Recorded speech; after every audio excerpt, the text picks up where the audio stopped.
ginataang bilibido. Una, kailangan po natin ng fresh gata. Ang gamit ko dito is Coco Mama. Ayan, di po? Tapos, next is banana na saba.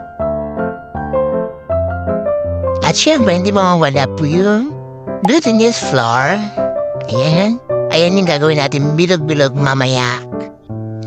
Tsaka, sugar. Ayan, napakasimple lang mga sisi. Ayan, kailangan din natin ng tubig, syempre. Mamaya, haluan natin yung gata sa tubig. Ayan na. Hiwain na po natin ang saba. Depende po sa inyo kung anong hiwa, maliliit or pahaba or pa-square. Ayan. Pag nagluto po tayo ng ginataang bilibido, hindi ko na siya nalagyan ng yung sago kasi gusto ko simple lang. Pwede ka rin magdagdag ng kamote. Yung sinasabi nila, sweet potato.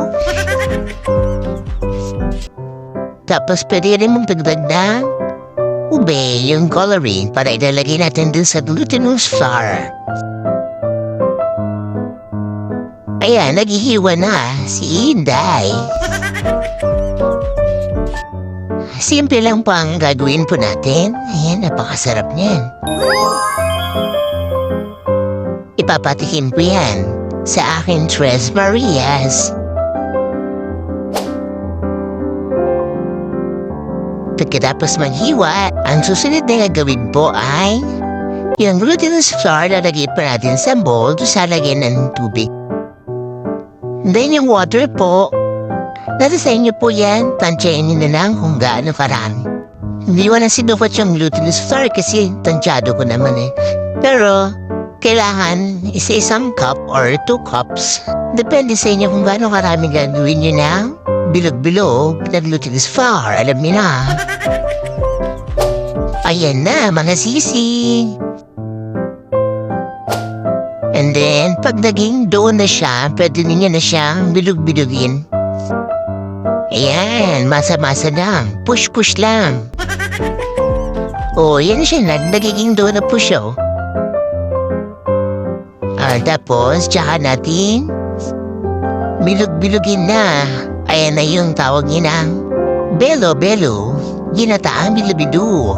Ayan, so nakikita niyo, diba? Shortcut po yan. Diba? Depende po sa inyo kung gaano kaliit, kalaki. Ang ginagawa ko pong ginataang binubrace, napakasimple lang po. Nalagay ako ng konting flour. Then sa pinaglagyan ko ng bilog-bilog na glutinous flour para hindi siya magdikit. Ayan, huwag susuko, labarn.